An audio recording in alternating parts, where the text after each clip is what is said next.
Welcome, everyone, to Latino Victory's weekly Substack. I know some folks are still logging on, and I know we ran a few minutes behind, but certainly we are excited for this conversation. My name is Catherine Pichardo, and I am Latino Victory's president and CEO. I am here with Ana Lilia Mejia, who is one of our endorsed candidates for Congress. So I would love for you to introduce yourself, Ana Lilia. Tell us a bit about your story and really the trajectory from your mom's union job to national organizer and now running for Congress. So thank you, and thank you for joining me today. I am so excited to get to know y'all, to have you get to know me a little bit. My name's Ana Lilia Mejia. I am an organizer. I'm the daughter of Colombian and Dominican immigrants. I often say yo soy mezcla de factoría because how else does a Colombian man and a Dominican woman meet than in Elizabeth, New Jersey, I guess. I've been an organizer for 25 years. I have this philosophy of focusing on how do we improve the lives of people who are often forced into the margins? Because when we focus on folks on the margins, we're able to uplift everyone. In our nation, unfortunately, it's usually immigrants, poor communities, Black communities, new communities that are often forced onto the edges. I've spent 25 years organizing to try to uplift my people. I see all of these communities as mine and that I owe my best to them. I started out as a union organizer, proudly worked for the union that actually pulled my family out of poverty. You kind of mentioned it, Catherine. My mom was a lady garment worker, and like many immigrants, immigrant women who the United States in the late 70s, in the mid 70s, and in the 80s, despite the fact that she was a nurse in Colombia, the work that she was able to find here was sewing. And the work that she unfortunately mostly was able to find because she had been undocumented, because she didn't master the language fully. She worked in places where, she could work all day. She would clock out of one shift, the first shift, walk down the street, clock into a second shift in another factory. And when I opened the refrigerator, me and my sister often didn't find enough food in there because despite how hard they worked, it just wasn't enough to make ends meet. And it's when my mom gets a unionized job where she becomes a lady garment worker, check for the union label, that my family completely changes. My sister and I used to say that we were involuntary vegetarians because, often it was arroz con habichuela, although very proud of my family for managing that kind of struggle. And it's turned me into someone that has committed themselves to how do I help other immigrant communities, other poor communities, other 12-year-olds like me who open the refrigerator and are a little disappointed about what's happening in their family, how to improve their lives. And so I spent years working to raise the minimum wage, to pass earned sick days for all workers in my home state of New Jersey. It took me all the way to becoming the deputy director of the Women's Bureau in the Biden administration, U.S. Department of Labor. But really, at the core, what I am is an organizer who believes that when we work together, we are able to improve all of our communities. And I jumped into this race because I believe an organizer in this moment is what our democracy needs. Love to share about that more, but I'll stop there. No, I appreciate that. And, for folks who are not familiar, it's hard to conceptualize, what life must have been like, right? Growing up as a little Mhm. girl. And then, like you said, coming home to maybe the arroz con habichuelas. And if you got lucky, there was an egg on top. And Oh, that was yes. score, Pollito right? en incubadora, decía mi papá. Little chicken in Exactly, an exactly. incubator, y'all. Yeah, for real. But really it's also, I'm sure, what as you've shared, propelled you to your mission driven work in this moment. And I know that you've said, old blue just won't do. So tell us a little bit about democracy and your rise as a candidate for Congress with bold leadership, a little bit outside of what a traditional Democratic candidate. Tell me, why do you feel you're that bold leadership, and what does that mean for us Democrats in this moment? Yeah, so here's the bottom line. I often am quoted as saying the same old blue just won't do. And what I mean by that is that we are in a moment of crisis. It is clear that we're in a democratic backslide. We have a president who ran twice on the idea of having of consolidating power, the fallacy or the lie of stolen elections, undermining our democracy. And unfortunately, many Americans bought his line of lies. We also are experiencing a moment in which the outsized power of big money has not only taken over and created monopolies in our economy, which result in rising prices and workers having less power in the workplace, but it's also captured our democracy. How?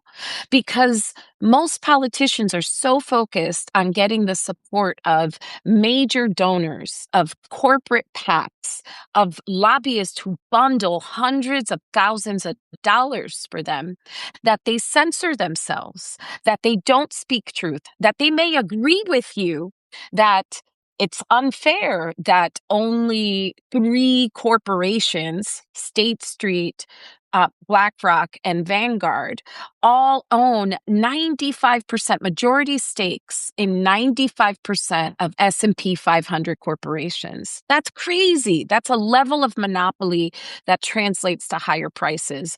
But a lot of your elected officials, they know that.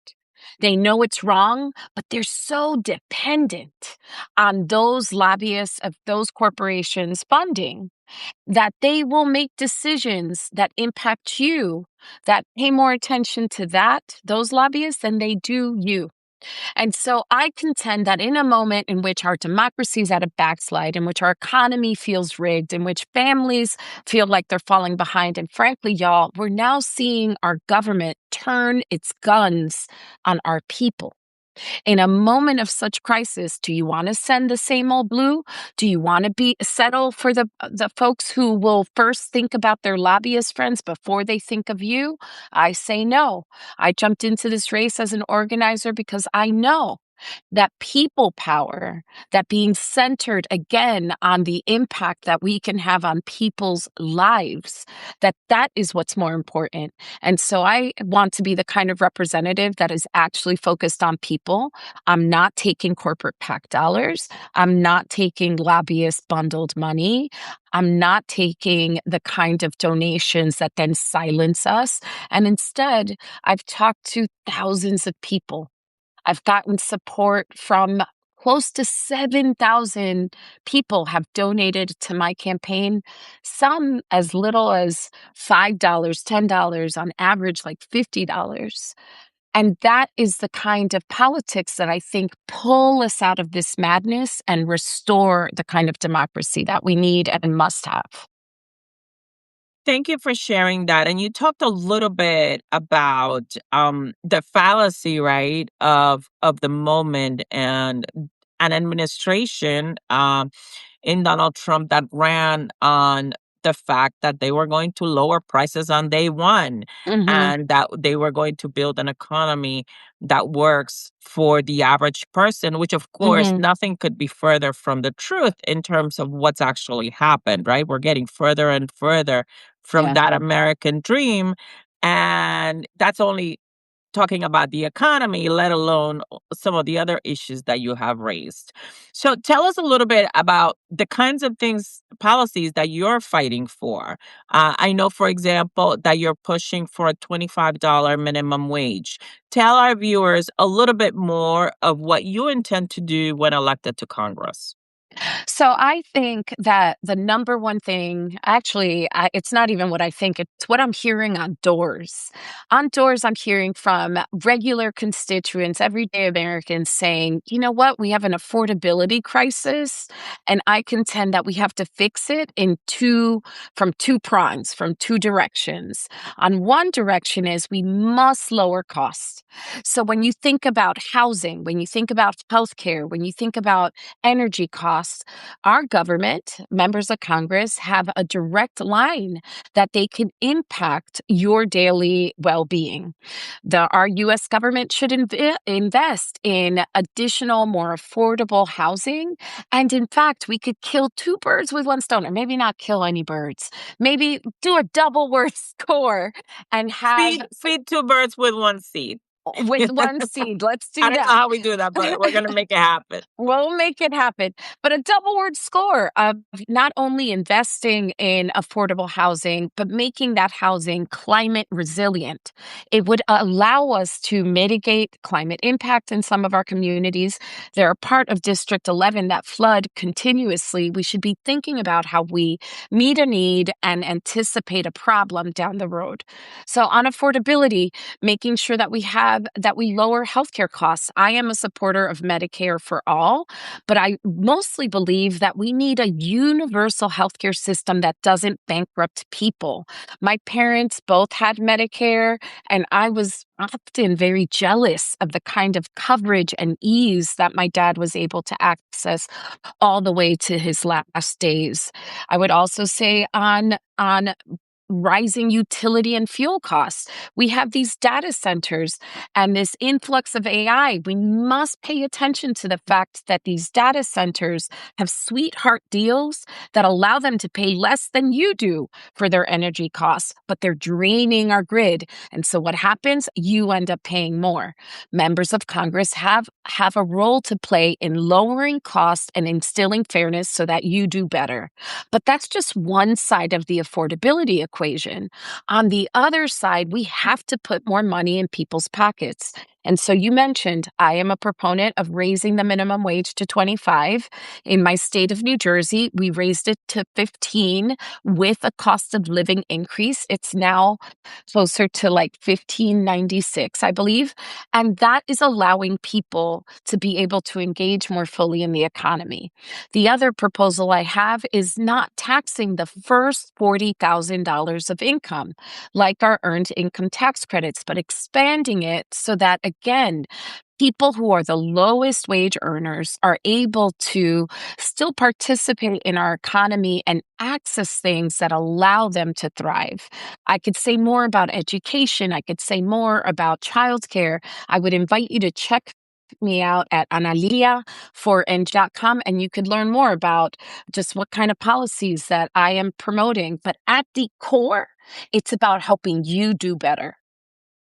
Thank you. And yes, folks, please go to analiliafornj.com to learn more about this outstanding candidate, Latino Victory endorsed candidate. For those of you who joined a little bit late, this is Catherine Pichardo, reaching you on our weekly Substack, and I'm joined by Ana Lilia Mejia, candidate for Congress in New Jersey.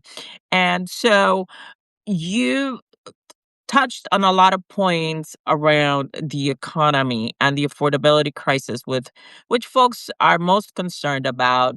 Mhm. Certainly, you shared the role that Congress has to play in this process and the importance of elections and why who we put in office matters. Um, I would like to talk a little bit about immigration, and certainly Mhm.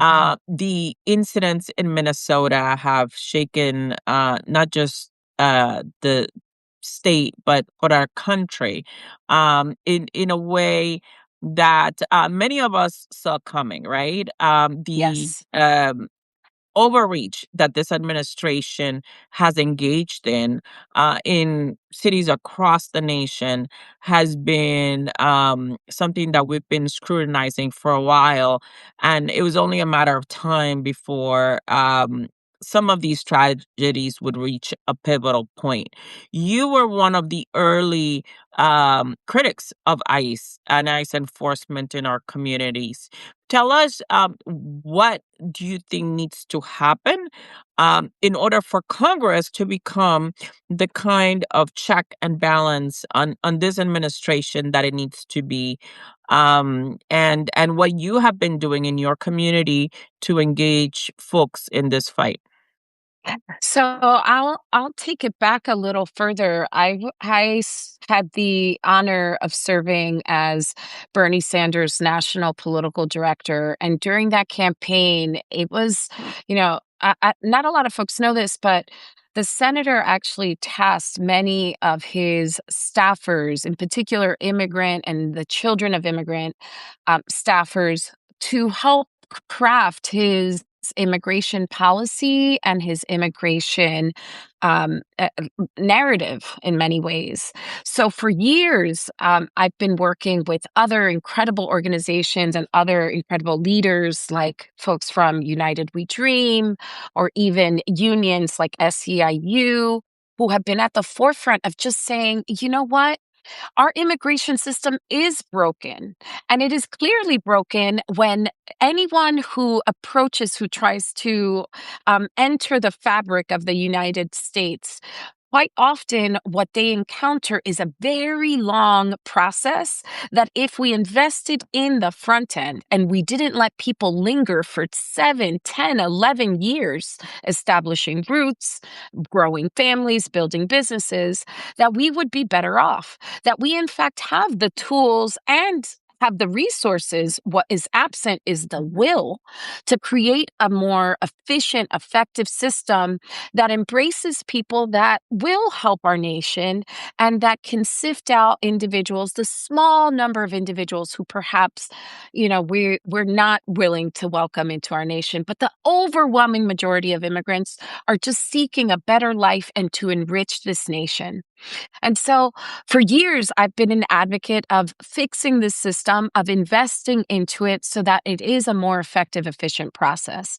What we have now, however, is a bloated, it's a paramilitary force that has been handed to a wannabe authoritarian dictator who are willing to trade democracy and your freedoms at any cost just to essentially fuel what is a fever dream of, I don't know, like white supremacy.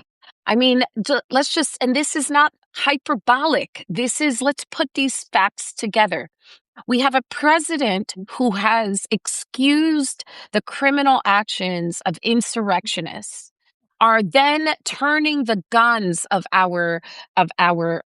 customs and border enforcement, of even our police and military and National Guard, and most certainly ICE, arming a set of thugs who are indiscriminately pepper spraying people, breaking windows, harming children, and even shooting Americans in our city streets.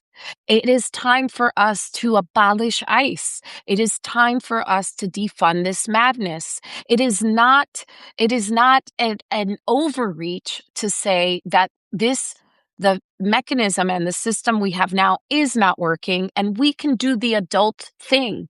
We could say we made a mistake. We could claw back that slush fund. We could say we are going to defund it and correct it, and instead replace it with a system that can still ensure a vibrant, emerging, growing community, inclusive of new immigrants, and still keep all of us safe. We don't have to be shooting protesters who are simply armed with whistles and cameras in the street. This is unconscionable, un-American, and frankly, distressing in this moment. For sure. And, one of the things that I've shared with folks in this space is how demoralizing it is, right? Mhm. We work so hard to really work through um, many of these issues as it relates to comprehensive immigration reform for so long. and Mhm. see folks stomping on what could potentially be good bipartisan policy to, as you say, advance a um, supremacist agenda that is destroying families and communities. So, more on that. Certainly, this is a moment where every citizen of the United States, every American needs to be engaged, and certainly one that we're going to be hearing a lot more about. I'm Um, proud of the people of Minnesota who and California and Chicago and people across this country who are saying not on our watch, that they will defend their neighbors, that they will be brave. It's inspiring to see. While it is disheartening, it is inspiring to see our fellow Americans step up. For sure. And there has to be accountability of both Mhm. Republicans and Democrats who Yes. in Congress are advancing this madness. So, more on that on Yes. another show. But right now, I want to hear a little bit more about your race. There are several candidates Love running it. in the primary for New Jersey 11. You've been endorsed by Bernie Sanders, AOC, and many other in the progressive movement. Tell us how the campaign is going. How are you going to win this seat? So I jumped into this race, probably one of the last, actually one second to last of the candidates to jump into this race. I jumped in, like I said, this is a moment in which the same old blue just won't do. I think we need to send organizers and bold Democrats to Congress. My congressional district is one in which had been redistricted a few years ago and contains the kind of progressive, engaged voters that I think my message is deeply resonating with. I have election day is on February 5th. Because it's a special election, our governor had the ability to determine exactly when the contest would happen. Unfortunately, our governor picked February 5th, which is a Thursday. So I share that because it is not only a special election, but it is on an unusual day by design because, traditional Democrat and political machines do better when there's less turnout. And I contend that unfortunately, those kind of political machinations still exist across parts of our country, including sadly in New Jersey. But So, despite so you that, expect low turnout. yes. What are you doing to bring out your voters, and especially those disengaged voters who, like Mhm. you, feel like the good old blue has not served them? What are Exactly. you doing to So get them out? So every day we're knocking on doors, we're calling people. We are a very field focused campaign. I'm not going to compete dollar for dollar because the other truth is that there are establishment Democrats who will nibble on the edges and listen to those lobbyists. And so they have millions of dollars in their arsenal, but I have people power. So this past weekend, even despite the massive snowstorm, we had dozens and dozens of organizers, of volunteers going out to knock on doors across the entire district.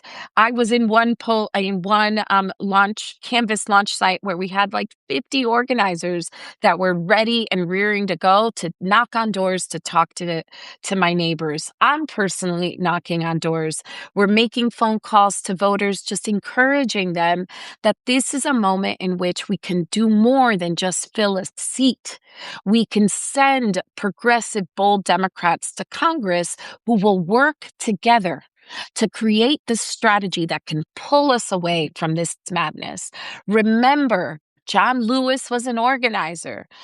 Good, bad, or ugly, Barack Obama was an organizer. When we send organizers into our halls of Congress and into these offices, we're able to send people who have the skills and the ability and the wherewithal to organize our way out of this madness. That's what we need to do right now.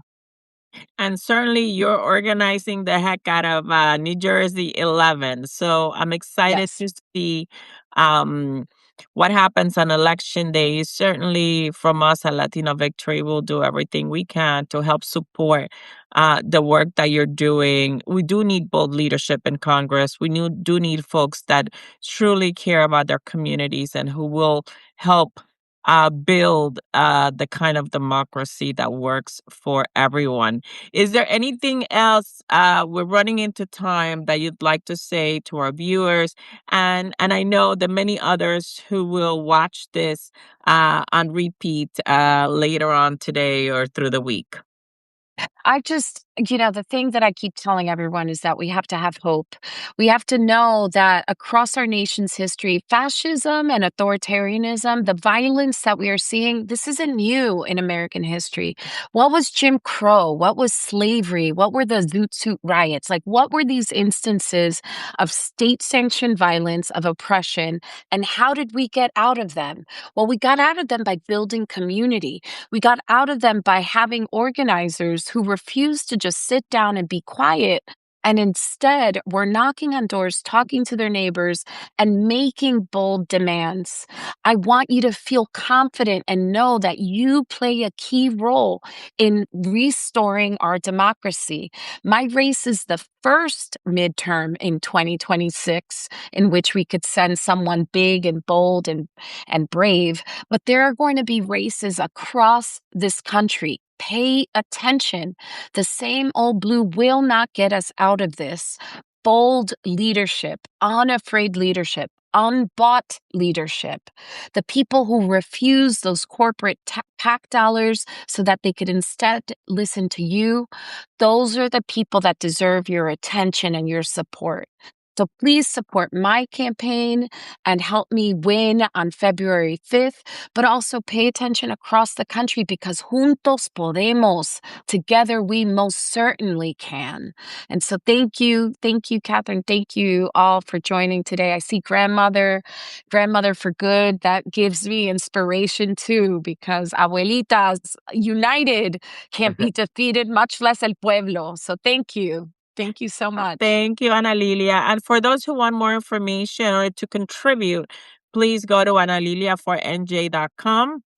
And certainly, you could always also get more information at latinovictory.org. Thank you all for joining, and we'll see Thank you next you. week.